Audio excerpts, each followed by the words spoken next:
आप जानते हैं एक दिन परमेश्वर मूसा को बुलाता है और कहता है ये मेरे लोग हैं, ये गुलाम हैं, इन्हें छुड़ा।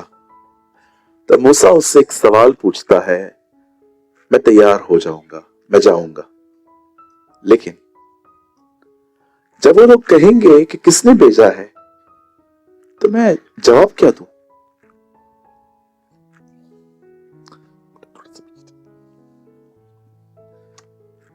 बाइबल कहती है, परमेश्वर का वचन बताता है, परमेश्वर मूसा को बुलाता है और कहता है मेरे लोगों को आजाद कर, तू जा और छुड़ा। तब मूसा कहता है मैं जाऊंगा, पर अगर उन्होंने पूछा किसने तुझे भेजा है तो मैं आपका वहां पर नाम क्या बताऊं? तो परमेश्वर पहले कहता है मैं जो हूं सो हूं। एक्चुअली परमेश्वर अभी भी अपना नाम नहीं बता रहा है, वो कहता है मैं जो हूं सो हूं, लेकिन उसके बाद वो कहता है उनको बोलना मैं हूं ने मुझे भेजा है। मैं वहां होता तो मैं एक चीज से सुपर कंफ्यूज हो जाता। मैं उसको कहता मैं हूं आगे। अगर आप मुझसे पूछेंगे तू कौन है तो मैं कहूंगा मैं सूरज हूं। मैं आपसे पूछूंगा आप कौन है, आप गिरीश हैं। आपसे पूछूंगा आप कौन है, आप ये हैं, आप वो हैं। लेकिन परमेश्वर फिल द ब्लैंक्स की तरह आंसर करता है, मैं हूं ब्लैंक, आप भर दो। ऐसे क्यों? आप जानते हो ये परमेश्वर की खूबसूरती है। अगर तू अकेला है वहां लिख दे मैं दोस्त हूं। अगर तू भूखा है वहां लिख दे मैं तेरी रोटी हूं। तू प्यासा है वहां लिख दे मैं तेरे लिए पानी हूं। तू अंधेरे में है तो वहां पर लिख दे मैं तेरी ज्योति हूं। आप जानते हो परमेश्वर इतना महान है, हर एक की जिंदगी में उसकी जरूरत को समझ के अपने आप को वैसे ही रिवील करता है। That's our God. हो सकता है यहां पर कोई भाई है, आपकी कोई बहन नहीं है। आप बिलीव कर सकते हो खुदा आपकी बहन बन के आ सकता है। अगर आप में से कोई यहां बहन है जिसका कोई भाई नहीं है, आप बिलीव करें वो आपके पास भाई की तरह आ सकता है। वो अनाथों के लिए पिता बन के आता है। खूबसूरत बात परमेश्वर में ये है, वो हर एक के लिए सब कुछ है। कभी आपने सोचा कि यीशु के पास लोग आके क्यों कहते थे तू हमें कब तक दुविधा में रखेगा, तू कौन है हमें बता। सोमवार को तूने कहा मैं मार्ग हूं, मंगलवार को तूने कहा तू ज्योति है, फिर बुधवार को तू कहता है मैं रोटी हूं। बता तू कौन है। इट डिपेंड्स तुम क्या चाहते हो, मैं वो हूं तुम्हारे लिए। That's the beauty of the Lord. वो सब कुछ है आपके लिए। Love you Lord Jesus. धन्यवाद यीशु। मुझे समझ में नहीं आता है ऐसे खुदा के पास आके कोई व्यक्ति बोर या उबाऊ जिंदगी उसकी कैसे हो सकती है। Jesus is amazing. यीशु महान है, यीशु अद्भुत है, यीशु जैसा कोई नहीं है। वही हमारा पहला और सच्चा प्रेम है। Amen. He is our first and true love. और मैं आपको कहना चाहता हूं जो लोग यहां पर हैं सब भूल जाएंगे। जिनके लिए आपने बहुत कुछ किया है ना, वो भी आपको एक दिन भूल जाएंगे। आप एक ऐसी दुनिया में रहते हैं जहां पर आप कुछ भी करो अंत में आपको वो गिनाया जाएगा जो आपने नहीं किया। But he is a one who is faithful, a loving person. और मैं आपको कहना चाहता हूं उसी खुदा ने हमसे वादा किया है, वो हमें कभी न छोड़ेगा न कभी त्यागेगा। आइए हम ऐसे यीशु के लिए एक अच्छी ताली बजाएं।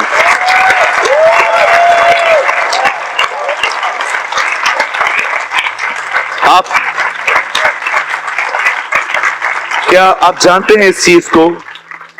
एक वो ही है, आप बिलीव करिए, एक वो ही है जो आपकी हर तरह की आपकी और मेरी गंदगी को पहचानता है। इब्रानियों 4 में लिखा है कोई चीज उसके सामने पर्दा नहीं है, लिखा है सब खोली हुई है। एक वही है जो हर चीज जानता है आपके बारे में। वो हमारे उस छुपे हुए डार्क साइड को पहचानता है और वो उस जिंदगी को भी जानता है जो पब्लिकली है। लेकिन विश्वास कीजिए सब जानने के बाद भी एक वही है जो सबसे अधिक आपसे प्यार करता है।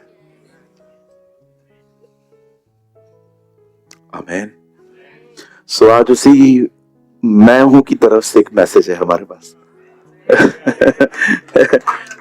हालेलुया। तैयार हैं सब?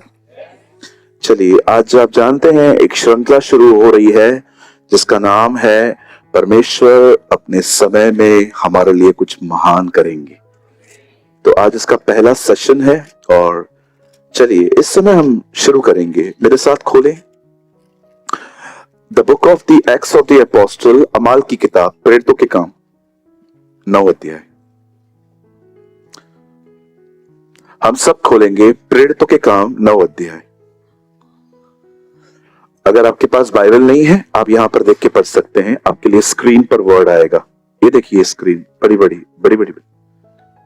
वाली स्क्रीन। प्रेरितों के काम 9 अध्याय, acts of the apostle chapter 9।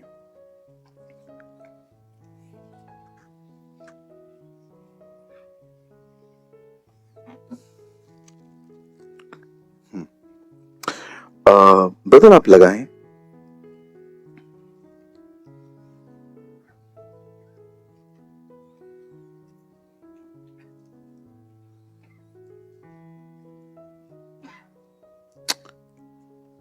I am sorry, 8 अध्याय 18 वचन। 8:18 एक्ट्स ऑफ द अपोस्टल, प्रेरितों के काम 8 अध्याय उसका 18 वचन।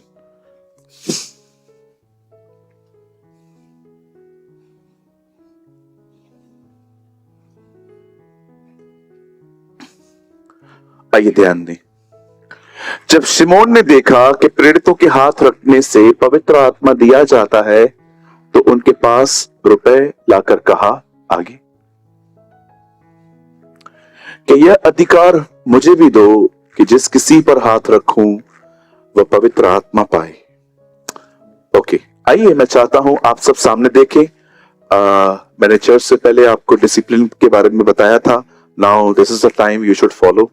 आइए सब सामने देखें, एकदम मस्त तंदुरुस्त होके, एकदम एक्टिव होके बैठे, ठीक है?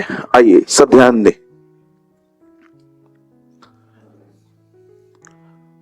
आप जानते होंगे जब पतरस ने पहला प्रचार किया तो वो प्रचार उसने पेंटिकॉस्ट के दिन यरूशलेम में किया।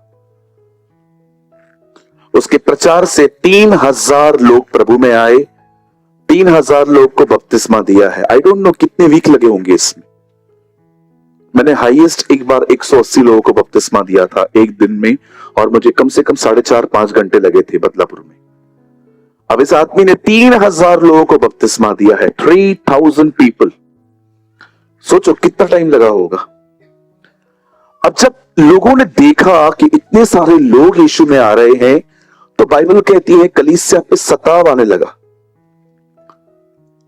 क्योंकि हमेशा याद रखिए, इस दुनिया में अगर कोई पंथ सबसे ज्यादा मिसअंडरस्टैंड किया गया है तो वो क्रिश्चियनिटी है। हर किसी को लगता है ये एक रिलीजन है। हर एक को लगता है कि एक धर्म है। हर एक को लगता है कि यहां पर कुछ अजीब बातें होती हैं। मैं आपसे एक बात पूछना चाहता हूं, जितने लोग यहां पर हैं, क्या आपको कभी भी यहां पर एक ऐसी बात दिखाई दी है जो रिलीजन लगे आपको? कभी भी नहीं। मुझे कई लोगों ने आके कहा, पास्टर कोई मूर्ति नहीं है आप लोग के यहाँ? मूर्ति उनकी रखी जाती है जो मर गए। वो जिंदा है, मैं मूर्ति क्यों रखूं उसकी? Is a living God. मैं आपसे पूछना चाहता हूं, आपकी मूर्ति है? आपकी मूर्ति पे को रोज कोई माला चढ़ाता है?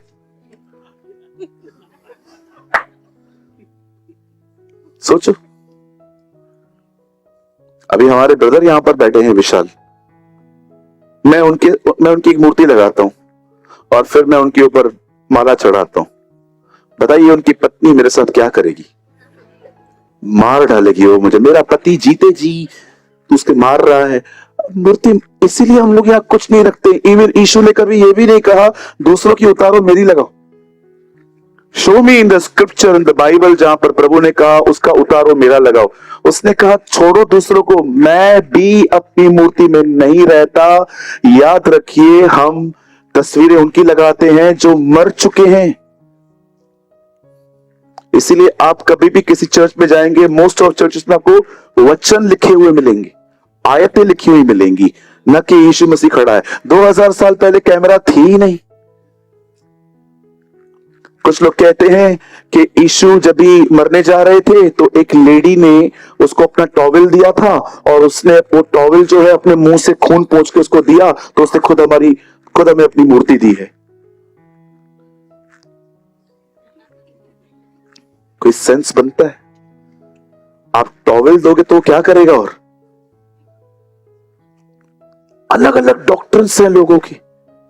एक ने कहा कि मैं बपतिस्मा नहीं लूंगा। मैंने कहा क्यों? बोलता है चोर ने नहीं लिया था जो क्रूज पे चढ़ा हुआ था। मैंने कहा तू उधर चढ़, तू भी मत ले। कुछ भी बोलो बाजल, कुछ भी। अरे उसकी परिस्थितियां क्या थी? वो लटका हुआ था, यीशु ने उसको ऐसा थोड़ी कहा उतर। अरे वो बेचारा लटका हुआ है, उसका हालत ही नहीं है नीचे उतरने का। आपको नहीं लेना है ना, अगर वो आपका एग्जाम्पल है तो एक काम करो, आप भी चढ़ो। लेके तू लकड़ी कीले लेकर आ, मैं चढ़ाता हूं आपको आज रात को ही। फिर मत लो भले, आप कितने तैयार हैं? इस तरह से आपने हाथ उठाया, दिनेश को पकड़ के अंदर के रूम में लेके जा। ऐसा नहीं होता। अगर आप ये कहते हो कि उसने नहीं लिया, तो मैं आपसे एक सवाल पूछना चाहता हूं, यीशु को क्या आवश्यकता थी? यहां देखिए, पुराने नियम में जब एक इंसान से पाप हो जाता था, वो एक मेमना लेते थे, याजक के पास लेके जाते थे। याजक उन्हें कहता था अपने हाथ इन पे रख, और सारे पाप उसमें चले जाते थे। यीशु परमेश्वर का मेमना था। इसलिए जब यूहन्ना बपतिस्मा दाता उसे पानी में ले जा रहा है, यह सिंबल था कि ये वही है जो सबके पाप लेगा।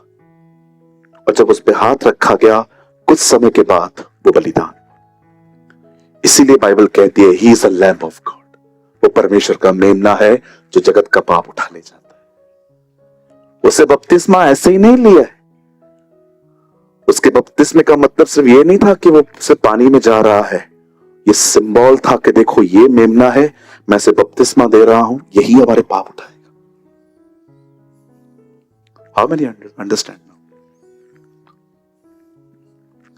आप जानते हैं माय बाइबल सेज कि बहुत सारे लोग अलग अलग हमारे बारे में सोचते हैं, धर्म बदला जाता है, पैसे मिलते हैं, यहां पर आके 1 रुपया नहीं मिला आज तक।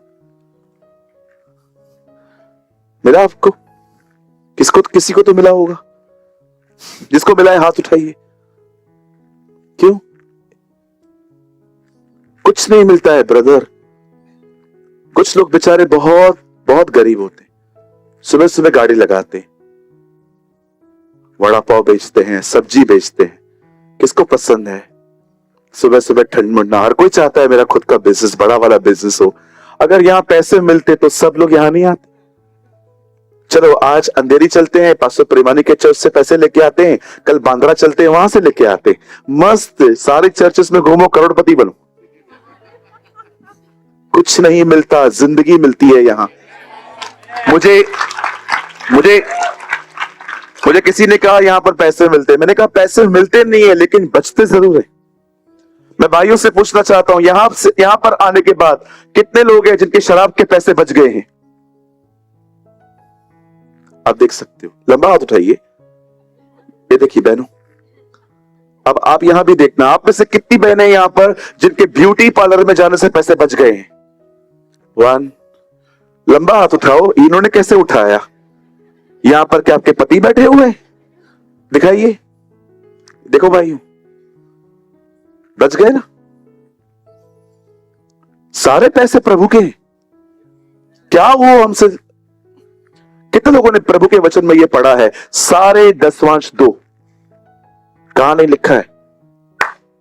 सारे 10वांश ले आओ। प्रभु आप मांग नहीं रहे हो, लाओ मतलब मेरा है। क्यों मांगू मैं तुमसे? वो मेरा है। इसलिए बाइबल नहीं कहती है गिव, द बाइबल से ब्रिंग। ब्रिंग ऑल टाइट्स, लिखा है सारे दशमांश मेरे भंडार में ले आओ ताकि भोजन वस्तु न रहे। प्रभु लाओ मतलब आप मांग नहीं रहे हो। लिसन, मेरे पास एक जॉइंट अकाउंट है, उसमें मैंने तेरा नाम डाला है, तो फर्स्ट होल्डर कौन है? मैं हूं ना। तेरे को भी मैंने जोड़ा है कि जरूरत पड़े तो तू भी ले लिया कर। तूने मेरा नाम ही कटवा दिया।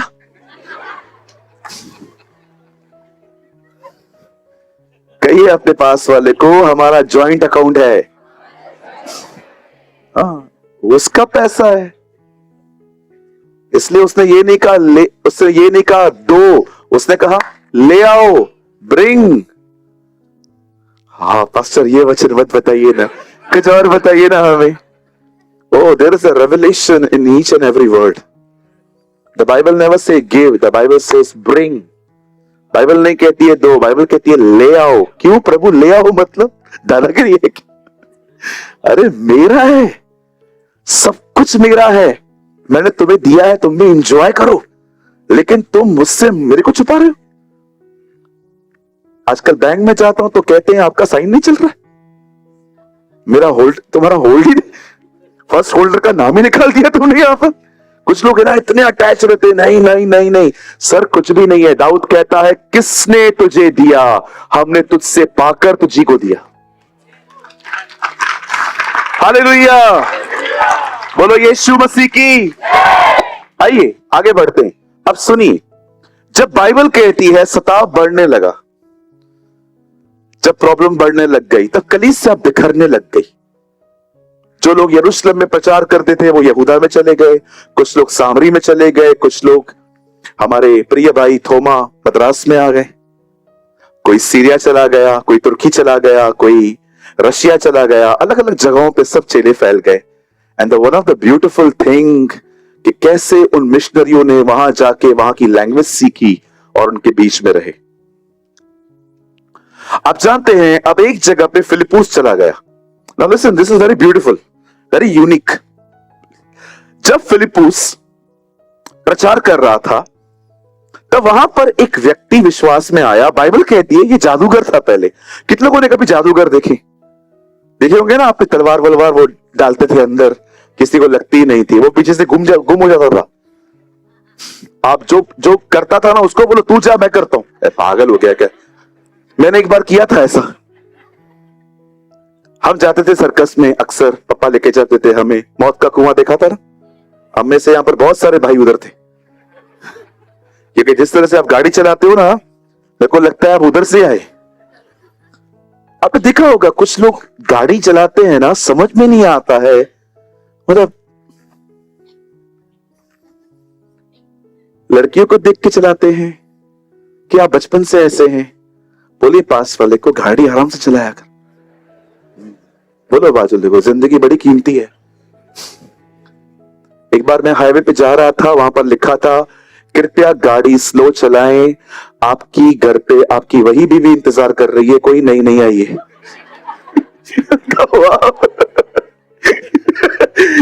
मैंने कहा ये पढ़ के तो कोई भी गाड़ी स्लो चलाएगा। अलग अलग चीजें लिखते हैं ना वहां पर। If you are marry divorce the speed, पता नहीं क्या क्या उधर। बस मुझे बहुत अच्छे लगते हैं ये जो स्लोगन्स वहां लिखे रहते हैं ना, इंसान के ध्यान को स्पीड को कम करने के लिए। अब सुनिए, बाइबल कहती है एक जगह पे एक व्यक्ति था, उसका नाम था शिमोन। ये पतरस नहीं है, ये डिफरेंट पर्सनालिटी है, ये अलग व्यक्ति है। यहां देखिए, फिलिप्पुस एक जगह पे गया, वहां पर एक व्यक्ति था जिसका नाम था शिमोन। बाइबल कहती है वो एक जादूगर था और जादू दिखा दिखा के लोगों को एंटरटेन करता था और उसमें से पैसे कमाता था। और जब फिलिप्पुस वहां आता है और प्रभु के बारे में बताता है तो बहुत सारे लोगों ने फिलिप्पुस का पीछा किया, यीशु मसीह पर विश्वास किया, बपतिस्मा लेने लग गए। और कहां न कहां ये आदमी अब फीका पड़ रहा था। अब लोग इसकी तरफ ध्यान नहीं दे रहे थे, अब ये सेंटर ऑफ अट्रैक्शन से हट रहा था। और जानते हैं उसके बाद क्या हुआ? जब पतरस आया फिलिप्पुस की चर्च को विजिट करने के लिए, तो पतरस ने उन लोगों पे हाथ रखे और लोग पवित्र आत्मा पा रहे थे, लोगों को दान वरदान मिल रहे थे, और ये जादूगर ये सब देख रहा था। तब उसने पता है क्या किया? अपने घर से कुछ पैसे लिए, पतरस को आके कहता है, ये जो आप कर रहे हैं ना, ये पैसे लीजिए और मुझे भी ऐसा वरदान दीजिए कि जिस किसी पे हाथ रखूं पवित्र आत्मा पाए। आप जानते हो, इससे बर्दाश्त नहीं हो रहा है कि कोई मुझे देख नहीं रहा, क्योंकि अब लोग उसे देख नहीं रहे। मैं आप में से हर एक को बताना चाहता हूं, बड़े ध्यान से सुनिए। एक इंसान की सबसे बड़ी आजकल जो प्रॉब्लम है ना, वो यही है कि अंदर से बहुत लोग सिक्योर नहीं है। इसे और गहराई से समझाता हूं। अंदर ही अंदर अपने आप को अकेला महसूस करना, याद रखिए डेंजर है ये चीज। अगर आप अंदर से खाली हैं तो हम में से कई सारे लोगों से अगर मैं पूछूंगा पहला चमत्कार यीशु का क्या है, तो आप कहेंगे उसने पानी को दाखरस बनाया। मैं कहता हूं ये बहुत अलग है। सबसे अच्छी बात यह थी उसने खाली मटकों को भरा। अगर आप कहेंगे कि यीशु का आखिरी चमत्कार क्या है, तो आप कहेंगे 153 मछलियां पकड़ के दी। मैं कहता हूं इससे बढ़कर है, खाली बोट भरी गई। परमेश्वर कभी नहीं चाहता कि आप अंदर से खाली रहें, क्योंकि वो जानता है जो खाली है उसमें कोई भी घुसेगा। आज मैं आपसे पूछना चाहता हूं, जो इनसाइड आपके है, क्या आप उसको आप भर रहे हैं? बिलीव कीजिए सर, मैं मजाक नहीं कर रहा हूं, खाली बैठना बहुत खतरनाक है। आप कहां भी चले जाएंगे, कुछ भी आ जाएगा आपके दिमाग में। Believe me. इस आदमी ने पैसे लिए हैं। शुक्र है खुदा का, पतरस पवित्र आत्मा से भरा था। कोई और होता तो पैसे ले लेता। जिसे आजकल आप देखते होंगे बहुत सारी जगहों पे पैसे लेते, अनॉइंटिंग के पैसे, पास्टर से मिलने के। मैंने रिसेंटली अपने चर्च की एक फैमिली से 6-7 महीना पहले मैं काउंसलिंग में मिला, तो उन्होंने मुझे बताया कि हमने किसी से मिलने के लिए 25,000 रुपीज पे की। और जब वो बंदा हमारे सामने आया, उसने हमें प्रेज द लॉर्ड तक नहीं कहा। उसने सिर्फ और सिर्फ हमारे ऊपर आके एक हल्का सा हाथ रखा और वो चला गया। और आप जानते हैं कैसे लोग डिसीव हो रहे हैं इन दिनों।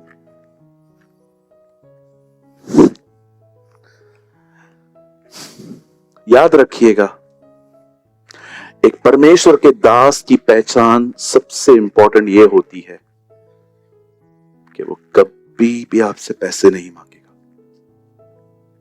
हां, अगर आप उसको देंगे वो खुशी से ले सकता है, लेकिन वो सामने से कभी आपको नहीं कहेगा कि मुझे पैसे चाहिए। बचिए ऐसे लोगों से। आप किसी को भी दे रहे हैं ना, अगर वो आपसे ले रहे हैं, ये गलत नहीं है, क्योंकि आप उसको अपनी खुशी से दे रहे हो। लेकिन जब कोई आपको सामने से कहता है मुझे पैसे चाहिए, मतलब चाहिए, बचिए। बाइबल कहती है they are not the servants of the Lord. आप जानते हैं एक परमेश्वर का दास पैसों के प्रेम से हमेशा आजाद होता है। He is totally free from the love of money. उसे पैसों से कोई प्यार नहीं होता। इसीलिए एलीशा ने नामान से कहा, यहोवा के जीवन की सौगंध, मैं तुझसे कुछ भी नहीं लूंगा। कहिए मेरे पीछे, एक परमेश्वर का दास पैसों के प्रेम से पूरी तरह आजाद होता है। और इवन मैं आपको कहना चाहता हूं, कभी भी चर्च के अंदर किसी से भी दोस्ती हो और अगर वो आपसे कुछ मांगते हैं, प्लीज मत दीजिए। एक चीज मुझे बताइए, अगर एक आदमी तकलीफ में है और वो आपसे पैसे मांग रहा है, तो मुझे एक बात बताइए, आप रिटर्न पाने की उम्मीद कैसे कर सकते हो? How is possible? अगर आप मुझे आके कहते हो पास्टर मैं बहुत तकलीफ में हूं, मुझे पैसे चाहिए, ये मेरी बेवकूफी नहीं है कि मैं दे रहा हूं और उम्मीद करता हूं कि आप मुझे वापस देंगे। आप जानते हो कभी भी आप किसी को दे रहे हो ना, ये भूल जाना कि पैसे वापस आएंगे, आपके रिश्ते बने रहेंगे।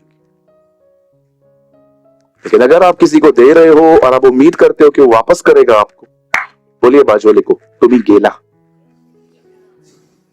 गए आप। कितने लोग मेरी बात समझ पा रहे हैं? Understand these principles, understand this. आप इस आदमी को देखिए, ये एक जादूगर है, जादू दिखा दिखा के लोगों को एंटरटेन करता है। अब इसकी पूरी शोभा खत्म हो रही है, अब पूरी इज्जत उतर रही है इसकी। अब लोग इसको देख भी नहीं रहे हैं, सुन भी नहीं रहे हैं, कोई उसको समझ भी नहीं रहा। ये चीज इसे डिस्टर्ब कर रही है। बिलीव कीजिए, कोई आपको इतना परेशान नहीं करता जितना आपको आपका दौड़ता हुआ मन करता है। इसको ये इसको समझ में नहीं आ रहा है, यार ये हो क्या रहा है मेरे साथ। और अपने पैसे उठा के वो पतरस को आके कहता है, सर ये लीजिए और सेम चीज मुझे भी दीजिए। क्यों चाहिए? ताकि पहले की तरह लोग मुझे देखें, मैं अगेन वापस सेंटर ऑफ अट्रैक्शन बन जाऊं। पतरस पवित्र आत्मा से परिपूर्ण था। एक पवित्र आत्मा से परिपूर्ण व्यक्ति की ज्यादा इच्छाएं नहीं होती हैं, इसीलिए उसको अधिक पैसों की भी आवश्यकता नहीं होती है। तो पतरस ने उसको कहा, तेरा पैसा तेरे साथ नाश हो। मुझे बताइए, आपने कितने लोगों ने YouTube पे कभी इस पे कभी वचन सुना है पूरा?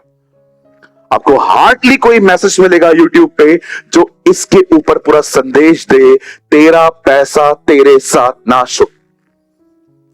अगर कोई खाली व्यक्ति होता ना तो पता है क्या करता? गिरीश जरा, कुणाल सॉरी, कुणाल यहां पर आ, दे पैसे दे। नहीं जे दे, कौन सा रियल में देने वाला तू मुझे? समझो ये पैसे हैं, 1 मिनट के लिए तो शिमोन बन जा और बोल ये ले लो और मुझे वरदान दे दो। हाँ आ जाओ प्रभु, दे दे इसको, मिल गया, जाओ। खाली लोग ऐसे ही करते।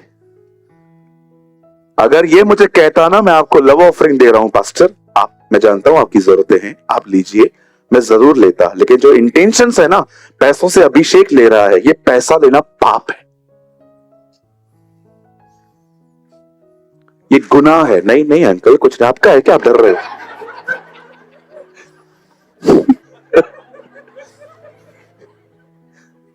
क्या हो, गिरेगा भी तो क्या प्रॉब्लम थोड़ी है, फिर क्या हुआ, थोड़ा 2 दिन फोन बंद रहेगा, उल्टा प्रभु में बढ़ेगा लड़का। आपको मैं सच्ची कहता हूं, आपका फोन जिस दिन खराब हो जाएगा ना, प्रभु में बहुत बढ़ोगे। करूं प्रार्थना आज रात को आपके फोन को बपतिस्मा मिले। नहीं करूंगा, डोंट वरी। अब सुनिए, प्रॉब्लम कहां है? प्रॉब्लम यह है, बंदे का माइंड रिन्यू नहीं हुआ। वो प्रभु में आया है, वो विश्वास करता है, उसे बपतिस्मा भी लिया है। The problem is mind renew नहीं हुआ। लाइसेंस रिन्यू हो गया है, पासपोर्ट रिन्यू हो गया है, माइंड नहीं हुआ। आप जानते हो बहुत लोगों की प्रॉब्लम क्या है? वो प्रभु पर विश्वास करते हैं, उन्होंने बपतिस्मा भी ले लिया है, वो चर्च का हिस्सा भी हैं, लेकिन इशू ये है उनका माइंड रिन्यू नहीं हुआ है। उनका माइंड आज भी नेगेटिव है, उनका माइंड आज भी पास्ट में है, उनका माइंड आज भी बहुत लंबे फ्यूचर में है। विश्वास कीजिए, ये हमारी जिंदगी का सबसे बड़ा इशू है कि अगर हम प्रभु में आए हैं तो क्या हमारा मन नया हुआ है? क्या हम ये कहते हैं कि अगर हमारे पास कमी घटी है तो हम टेंशन नहीं लेते कि कैसे पूरी होगी, क्योंकि हमारा मन जानता है कि प्रभु मेरा चरवाहा है, मुझे कोई घटी नहीं होगी। That's called a renewal of mind। कितने लोग हैं यहां पर, मुझे बताइए, जब आपको ऐसा लगता है कि कोई आप पे कुछ कर रहा है, कोई आपके ऊपर मैजिक कर रहा है, आपका दिमाग इन ख्यालों को एंटरटेन तक नहीं करता, क्योंकि आपको पता है कि हमें किसी चीज से कोई हानि नहीं हो सकती। आप जानते हैं वचन को इतना पढ़िए कि पुरानी पूरी सोच ही खत्म हो जाए और हर बार आपका माइंड वही सोचे जो परमेश्वर के वचन में लिखा गया है। अगर आप कहेंगे पास्टर मुझे पढ़ना नहीं आता, सर सुनना तो आता है ना, सुनना तो आता है ना, तो सुनो तो सही। चर्च में आते हो तो वचन तो सुनो, जब संगति में जाते हो ट्यूसडे को मीरा रोड पे, वहां तो वचन सुनो। अगर नहीं आता है पढ़ना तो कोई बात नहीं, चलो बाइबल अपना ऑडियो बाइबल सुन लो। बीच में मैंने 3.5 घंटे में उत्पत्ति के 50 अध्याय पढ़ सुन लिए बैठे बैठे। 9:45 बजे थे सुबह में, 12:30 पौने 1 तक, मुझे आज भी याद है, 3-3.25 घंटे में मैंने उत्पत्ति के 50 अध्याय सुन ली। क्या वचन लिखा था वहां पर। जब यूसुफ मर गया, याकूब को आके बताते हैं, पप्पा मर गया तेरा लड़का, ये देख उसका शर्ट। याकूब कहता है क्या हो गया, खत्म कर दिया, अब तो मैं अधलोक को उतर जाऊंगा। एक दिन यही भाई आके कहते, पप्पा वो जिंदा है। इन्होंने झूठ बोला था ना। उसके बाद जब यूसुफ वहां जाता है, उसके दोनों बेटों को देखता है, ओ एक खूबसूरत बात वो वहां पर कहता है, बोलता है मैं तो तुझे देखना चाहता था, पर मेरे परमेश्वर ने मुझे तेरे बेटों को भी दिखाया। Oh what a man of God, क्या परमेश्वर है हमारा। याकूब कहता है उसको, कहता है मैं तो तेरे को देखना चाहता था, पर क्या परमेश्वर ने मुझ पे दया की है, मैंने तेरे बच्चों को भी देखा। आप जानते हो ये वर्ड मैंने बहुत बार पढ़ा था, लेकिन जब मैं उसे सुन रहा था ना, आई वॉज क्राइंग। मैं सोच रहा था खुदा कितना महान है, वो हमारे बियॉन्ड, हमारी लिमिट से आगे जाता है। हालेलुया। आप जानते हैं ऐसे लोग, ये हो सकता है ये आपके साथ भी है। किसी ने मुझे एक दिन पूछा, पास्टर प्रेमानी हमें कैसे पता चलेगा हम बढ़ रहे, हम ग्रो कर रहे हैं, हम परमेश्वर में बढ़ रहे हैं। मैंने उनको कहा 2 चीजें। पहला, आप जो पढ़ते हैं ना, आप उसको मनन करते हैं, इससे आपकी ग्रोथ शुरू होती है और आपको ऐसी जगह पे आना है जहां पर जब आपके ऊपर कोई दबाव आता है, प्रेशर आता है, आप उसे किस तरह हैंडल करते हैं।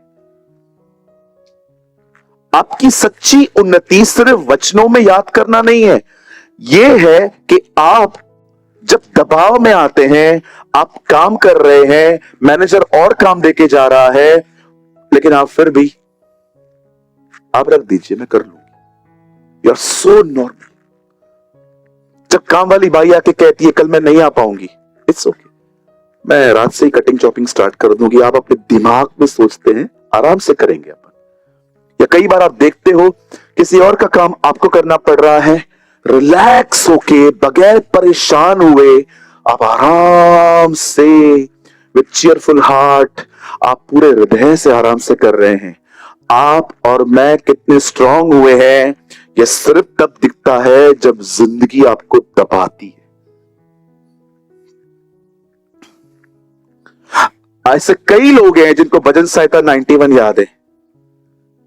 ऐसे कई लोग हैं जो भजन संहिता 23 याद रखते हैं, खुदावन मेरा चौपान है, प्रभु मेरा चरवाहा है। लेकिन आप देखो उनके साथ थोड़ा कौन बनेगा करोड़पति खेल के देखो, और कैसा है, अच्छा हूं, घर में हाँ सब ठीक है, डैडी भी ठीक है, मम्मी ठीक है ना, और तू बता चल रहा है, तेरी मम्मी ठीक है, बोला जो। But why your behavior now, why your tone is changing? अब दिख रहा है कि आपके अंदर से सीक्रेट फ्रस्ट्रेशन बाहर आ रही है। इसे कहते हैं ग्रोथ नहीं हुई। हालेलुया। कितने लोग मेरी बात समझ पा रहे हैं? चलिए बताइए कितना प्रेशर हैंडल कर सकते हैं आप, बोलिए। कितने लोग हैं जब दादर पे खड़े रहते हैं, पूरी भीड़ भीड़ भीड़, नॉर्मल रहते हैं, कोई बात नहीं, कोई जरूरत नहीं, खड़ा रहना है, खुद ही चढ़ाएंगे कोई टेंशन नहीं है, खाली खड़ा रहना है, चढ़ा भी देंगे उतार भी देंगे, खाली खड़ा रहना है बस। यू आर सो रिन्यूड, आप इतने नए हो चुके हैं कि यू अंडरस्टैंड द प्रोसेस। कुछ नहीं होने वाला। आप इसलिए आप मैच्योर लोगों के पास जाके बात करो, पप्पा ये प्रॉब्लम हुआ है, तो भी शांत है, टेंशन लेने का नहीं, वड़ा पाव खा। पप्पा आपको पता है क्या हो रहा है? मेरे को सब पता है। आपकी पत्नी, मेरी मां कितना तंग कर रही है मेरी वाइफ को। 2 दिन का जनरेशन गैप है। मतलब मेरी पत्नी 70 की है, तेरी पत्नी 40 की, 30 साल का गैप है। सब ठीक हो जाए। तू चुप रह, मैं झेल रहा है ना। तू भी झेल। They understand, they are renewed. Faster, मजाक मजाक में आप बहुत सारा ऐसा बोल देते हो दिमाग का। आप जानते हैं, यहां देखिए, मुझे पता है आपको ये बात इतनी स्पिरिचुअल नहीं लगेगी, बट बिलीव, इससे मेरी जिंदगी बदली थी थोड़ी सी। यहां देखिए, एक व्यक्ति खुदा के साथ चलते चलते इतना हम्बल बन चुका था कि आप उसकी हम्बलनेस देखिए। वो खुदा से मिला, उसने परमेश्वर को अपने बिहाफ काम करते हुए देखा कि कैसे परमेश्वर ने नील नदी लाल कर दी, मेंढक पानी छोड़ के बाहर आ गए, ओले गिरे, मिस्र के पहलोटे बच्चे मर गए। ये सब उसने अपनी आंखों से देखा। उसने अपनी आंखों से देखा कि खाना गिरता था। मैंने कभी नहीं देखा कि पत्थर में से पानी निकले, उसने अपनी आंखों से देखा था। सोचो, एक आदमी जिसने इतना कुछ देखा है, उसका एटीट्यूड कैसा होना चाहिए। पौलुस भी ऐसा ही था। मैं एक व्यक्ति को जानता हूं, 14 साल पहले न देह रहित न देश सहित वो स्वर्ग में उठा लिया गया। कितने साल पहले? 14 साल पहले। आप एक स्वर्गदूत से मिलेंगे ना, अगले दिन किताब लिख देंगे, मुझसे स्वर्गदूत मिलने आया। पौलुस स्वर्ग से आने के बाद 14 साल तक चुप था। सी द स्पिरिचुअल मैन, जो कभी घमंड में आके उसने अपने अनुभव नहीं बताए, वो चुप था। अब सोचो, वो मूसा जो इतना कुछ देख चुका था, जरा सोचिए। एक दिन वो बैठा हुआ था, इर्द गिर्द पब्लिक बैठी थी, और उसका ससुर आके उसको कहता है, मेरे कुछ समझ में नहीं आता है कि तू कर क्या रहा है। ऐसे तो तू टाइम से पहले मर जाएगा। इतने लोग हैं, ये ठीक नहीं है। एक काम कर, कुछ लोगों को अलग कर, वो इनके मुकदमों को सुने, और जिसको समझ में नहीं आता वो तेरे पास आए। अब सोचो, हम होते तो हम क्या करते? हम उसको कहते, बुड्ढे, तुझे पता है तू किससे बात कर रहा है? डू यू नो, मैं वो व्यक्ति हूं जो स्वर्ग के मालिक से मिला, पर उससे ऐसा कुछ नहीं कहा। Okay dad, see the humble man. नम्र व्यक्ति वो नहीं होता जो सिर्फ झुक झुक के बात करता है। नम्र व्यक्ति वो होता है जो अपनी एडवाइस को फेंक के आपकी बातों को माने। That's called a humble man. कितने इस तरह हम्बल।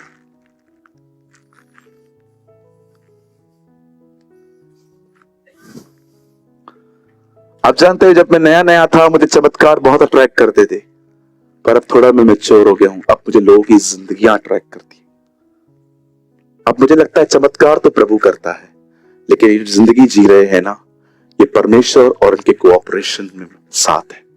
इन्होंने इच्छा जाहिर की है कि वो ऐसी जिंदगी जीना चाहते हैं, और परमेश्वर ने इनकी मदद की है। ये बहुत जरूरी है कि आपके और मेरे मन नए हों। मुझे सिर्फ 5-10 मिनट चाहिए आपके, और मैं आपको कुछ समझाना चाहता हूं। यहां देखिए, बड़े ध्यान से सुनिए। एक टाइम आया जब दाऊद के पिता ने दाऊद को अपनी भेड़ बकरियां दी, और दाऊद उन्हें चराता था। आप जानते हो वो अपने काम में कितना फेथफुल था। आप जानते हो वो अपने इस अर्थली जॉब में कितना विश्वास योग्य था। अगर कोई भेड़ और बकरी झुंड से निकलती थी, या कोई उसे चुरा लेता था, आप बिलीव कर सकते हैं, दाऊद एक भेड़ बकरी के लिए शेरों के पीछे जाता था। क्यों? क्योंकि उसे फिक्र थी कि जितने पप्पा ने मुझे काउंट करके दी हैं, मैं शाम को उसको प्रॉपर लौटाऊंगा। आप जानते हो, कई बार ऐसी सीजन आती है जब परमेश्वर आपको पैसों से ज्यादा विश्वास योग्य रहना सिखाता है। कई बार ऐसा आता है कि परमेश्वर कहता है don't see your income, be faithful. पहले विश्वास योग्यता सीख, इनकम बाद में। ये एक सीजन है। आज आपको लगता होगा कि मेरे पास बहुत पैसे कम है। आप विश्वास कीजिए ब्रदर, आप बहुत धनी हैं, आपको बहुत कुछ प्रभु देगा, लेकिन पहले वो आपको विश्वास योग्य होना सिखा रहा है। वो पहले आपको समझाना चाहता है कि पैसों से ज्यादा इंपॉर्टेंट है कि तू फेथफुल बन। ये उसकी एक सीजन थी। आप जानते हो, एक दिन आया, बाइबल कहती है वो अपने भाइयों से मिला, उनको खाना दिया और उसे गोलियत को देखा, और जैसे उसे गोलियत को देखा वो लड़ने के लिए वहां पर गया और वो जीत गया। और जीतने के बाद आपको पता है क्या हुआ? उसका खुद का ससुर उसका दुश्मन बन गया, पर दाऊद ने कभी उस पर हानि नहीं की, दाऊद ने उसे कभी नहीं मारा। आप जानते हो, ये भी एक सीजन थी जब परमेश्वर उसे परख रहा था कि जब लोग तुझसे नफरत करते हैं, इसको तू कैसे डील करता। जब वो जॉब करता था, ये एक सीजन थी। अब जब शाऊल उसके पीछे पड़ा है, ये भी एक सीजन थी। और जानते हैं, उसके बाद एक समय आया जब वो इजराइल का राजा बना, ये भी एक सीजन थी। मैं आप में से हर एक को कहना चाहता हूं, जितने भी लोग यहां बैठे हैं, आपकी जिंदगी में जो कुछ भी हो रहा है वो हमेशा एक समान नहीं रहेगा। परमेश्वर ये सीजन है और आपको नेक्स्ट सीजन में वो ले जाएगा। डोंट बिलीव, कभी विश्वास न करें, जो प्रॉब्लम आज है वो कल भी रहेगी। परमेश्वर आपको कुछ सिखा रहे हैं, परमेश्वर आपको कुछ टीच कर रहे हैं, परमेश्वर आपकी बाउंड्रीज को बड़ा कर रहे हैं ताकि वो आने वाले दिनों में आपको बहुत कुछ दे पाए। रिन्यू कीजिए अपने दिमाग को, रिन्यू योर माइंड। कभी भी जब प्रॉब्लम आती है, याद रखना ये हमेशा नहीं चलेगी। दाऊद के साथ जो हुआ वो एक सीजन थी, हमारे साथ भी जो चल रहा है वो एक सीजन है। आप कहेंगे पास्टर आप है ना अनबिब्लिकल सिखा रहे हैं। प्रॉब्लम यही है ना, जो लोग बाइबल नहीं पढ़ते हैं ना, उनको लगता है कि ये मोटिवेशनल प्रीचिंग है। जी नहीं, मैं मोटिवेशनल प्रीचिंग में कभी बिलीव नहीं करता। सबोपदेशक में लिखा है मरने का समय है, जिलाए जाने का भी समय है। सबोपदेशक में लिखा गया है मार खाने का समय है तो चंगा होने का भी समय है, बीज बोने का समय है तो कटनी के काटने का भी समय है। अगर आज परमेश्वर हमें कहां से ले जा रहा है तो ये समय हमेशा नहीं रहेगा, आने वाला समय बेहतर होगा हमारे लिए। एक समय था जब लोग उस पर थूक रहे थे, उसे मार के कह रहे थे बता तुझे कौन मार रहा है, भविष्यवाणी कर। Only the gospel of mark, सिर्फ मरकुस सुसमाचार कहता है कि उसके सर पे एक सरकंडा मारा गया। आप पढ़ के देखिए, ये सरकंडा नहीं था, एक लोहे की रॉड थी एक्चुअली। जब उन्होंने उसको मारा, आई बिलीव 40-45% यीशु वहीं मर गया होगा। उसकी ब्लीडिंग हो रही थी, उसकी ब्लीडिंग हो रही थी। उसके बाद उस जख्मी हालत में वो उसे कोट टू कोट घुमा रहे थे। हेरोदस ने कहा पिलातुस ने कहा हेरोदस, और वो जो खुदा, जो दुनिया का मालिक है, वो दीन होके खड़ा था। और बाइबल कहती है यशायाह की किताब में, उसकी दीनता के कारण कोई उसका न्याय नहीं कर पाया। क्या न्याय करोगे तुम उसका? उसने कुछ किया ही नहीं है। उसने खड़े होकर एक दिन यहूदियों से कहा तुम में से कौन मुझे पापी ठहरा सकता है? एक भी नहीं। उसके बाद उन्होंने उसको क्रूस पे मारा, उसे कीले मारे, उसके हाथ तोड़े गए, उसके पांव तोड़े गए। उसके बाद उन्होंने उसको कड़वा पित्त किया, कड़वा सा उसको एक लिक्विड पिलाया। आप जानते हो, एक सीजन थी उसके लिए। इसलिए इब्रानी का लेखक कहता है मृत्यु का दुख उठाने के बाद आज हम उसे महिमा और आदर का मुकुट पहने हुए देखते हैं। आपका खुदा ऐसे ही वहां नहीं पहुंचा जहां पर उसकी याद रखिए, उसे एक प्रोसेस को फॉलो किया। वो सिर्फ वहां पर इसलिए नहीं बैठा है क्योंकि वो खुदा का बेटा है। बाइबल कहती है जैसा मसीह यीशु का स्वभाव था वैसा ही तुम्हारा भी हो, जिसे परमेश्वर के तुल्य होकर अपने आप को उसमें रखने की वस्तु न समझा, वरन अपने आप को ऐसा शून्य कर दिया कि मनुष्य का रूप धारण किया, और मनुष्य के रूप में आकर अपने आप को ऐसा दीन किया कि मृत्यु, हां क्रूस की मृत्यु भी सह ली। इस कारण परमेश्वर ने उसे वह नाम दिया जो सारे नामों में श्रेष्ठ है, ताकि हर घुटना टिके, हर जुबान स्वीकार करे कि वो परमेश्वर है। यीशु के लिए क्रूस एक सीजन थी, और आज आप देखिए वो महिमामय, he is a full of glory. आपको पता है उसका क्रॉस भी हमें टीच करता है, हर चीज एक सीजन है। इसलिए पौलुस कहता है आज जो तुम बर्दाश्त कर रहे हो वो उस महिमा के सामने कुछ भी नहीं है जो प्रकट होने वाली है। क्या ग्लोरी मिलने वाली है हमें। मैं आप में से हर एक को एक गुड न्यूज देना चाहता हूं। कई साल यूसुफ ने सफर किया, राजा वो एक ही दिन में बन गया। हम भी ऐसे ही हर दिन उसके साथ चल रहे हैं, उठाए एक ही दिन में जाएंगे।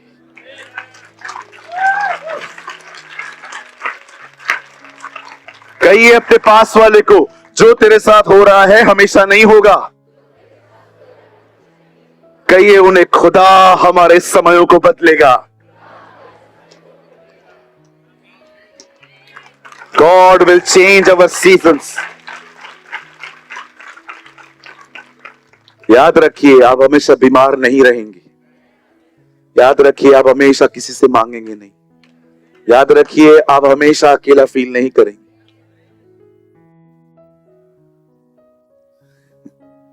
God is amazing.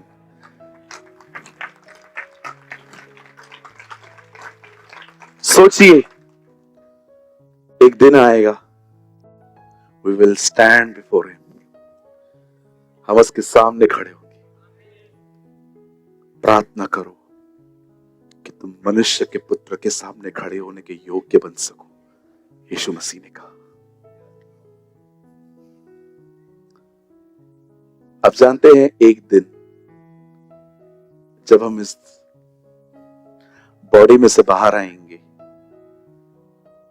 I believe कि जैसे एलिया को लेने के लिए रथ आए थे, हमें भी लेने के लिए रथ आएंगे, और आप उस रथ पे बैठेंगे और वो रथ आपको ऊपर ले जाएंगे। आपको प्लैनेट्स दिखाई देंगे पहले, उसके बाद आपके सामने एक हेवन आएगा, और आई बिलीव के दरवाजे पे अंकल अब्राहम खड़ा होगा और वो आपको कहेगा welcome in the kingdom of God. लिखा है ना, गरीब लाजर को रिसीव करने के लिए वही आया था। और जैसे आप अंदर जाएंगे, ओ आपको पौलुस मिलेगा, आपको याकूब मिलेगा, आपको यूहन्ना मिलेगा, आपको सब कोई मिलेंगे, लेकिन किसी को भी देख के आपको संतुष्टि नहीं मिलेगी, क्योंकि अब तक आपने उसे नहीं देखा है। And suddenly the most beautiful person, a excellent person, a person who is full of glory, वो आपके सामने आएगा। और आई बिलीव कि आप में से उसको देख के कोई भी खुश नहीं होगा। आप रोने लग जाएंगे कि ये वही व्यक्ति है जिसने मेरे लिए अपना जीवन दिया है, और वो आगे आके आपके आंसुओं को ऐसे पहुंचेगा।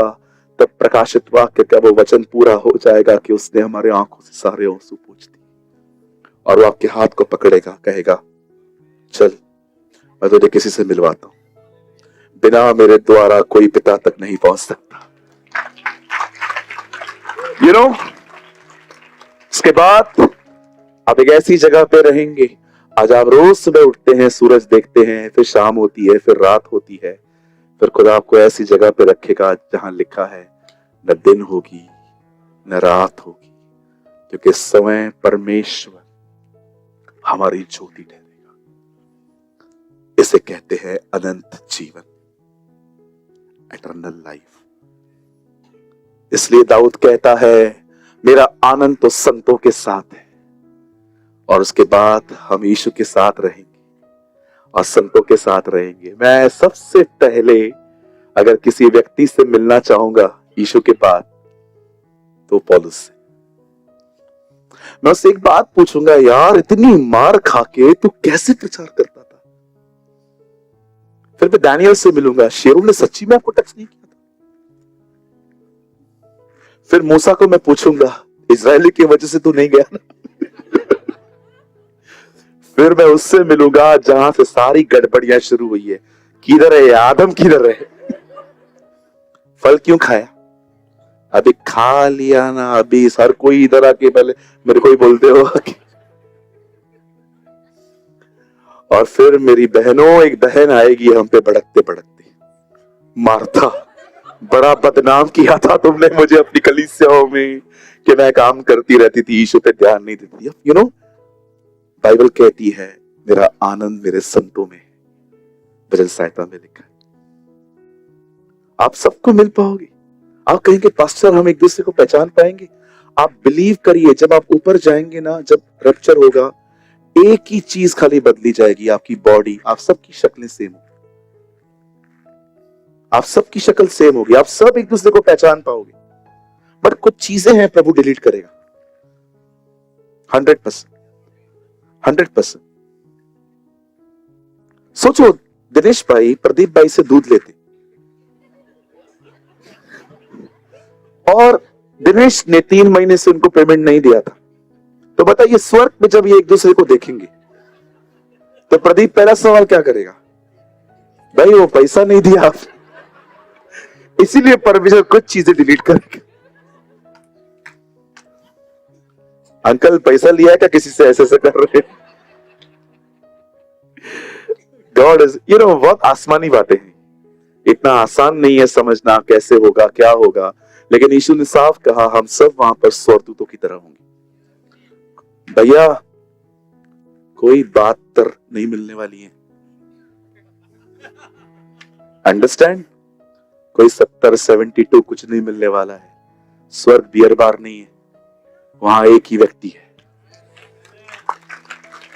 Jesus.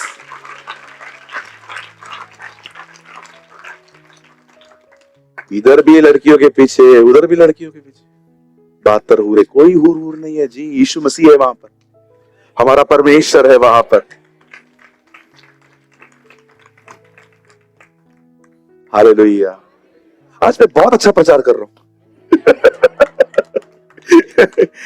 So God bless you all। अपने मन को रिन्यू करें, अपने माइंड को रिन्यू करें एवरी सिंगल डे। हालेलुया। कहिए पास वाले को, मन को नया करो। पास्टर जी कैसे? इसे पढ़ें, इसे पढ़िए, इसमें से वचन निकाल के उसको मनन करिए, जो सीख रहे हैं लिखिए, उसको भी मनन करिए। नहीं तो होल डे मैं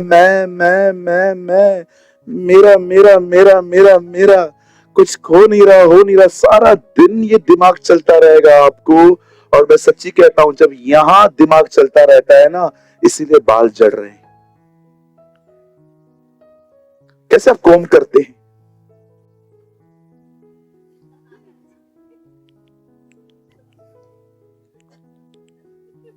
टकली टकली टकली हो जाऊंगी जनवरी तक में। जानते हो क्यों बाल जड़ रहे हैं? क्योंकि दिमाग चल रहा है। याद रखिए, दिमाग और बॉडी कनेक्ट है। आप सोचते हो जाते हो, आप सोचते हो करते हो, आप सोचते हो करते हो।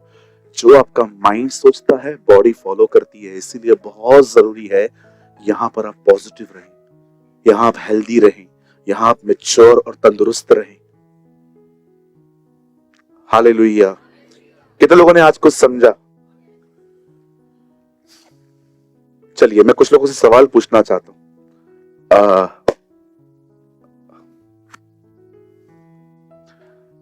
मैंने 2-3 लोगों को देखा है, मुझे उनसे सवाल पूछना है। आपको पता है जो सोए थे डर रहे? ब्रदर ब्रदर ब्रदर, उठ, पिता का प्रेम प्रभु यीशु मसीह का।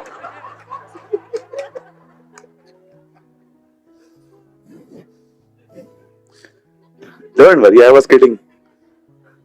पता नहीं क्या कर, मेरे पास आ रहा था, मेरे को देख के मेरे पास आ रहा था, खतरनाक पास्टर है, मैं जा रही हूं, पिता का प्रेम, प्रभु यीशु मसीह का अनुग्रह।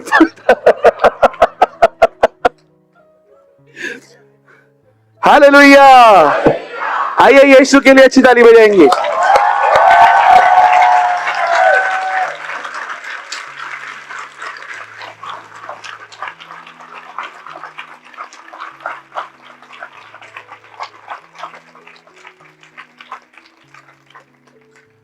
चलिए, मेरी मीटिंग क्लोज हो गई है यहीं पर, और चलिए जाते जाते आपको हंसाता हूं आज मैं थोड़ा सा। मेरा एक दोस्त है, गुजरात में रहता है, ही इज अ गुड बिलीवर। तो उसने एक जोक बनाया और मुझे भेजा। उसमें लिखा था, आदम ने फल खा लिया, अगर आदम आज पैदा होता 2026 में तो वो कैसे रिस्पॉन्ड करता? शैतान आता गार्डन में और सांप को कहता, सांप आता आदम को कहता फल खा, तो वो कहता क्यों? इसको खा तो खुदा की तरह बन जाएगा। तो आदम कहता तू खाना।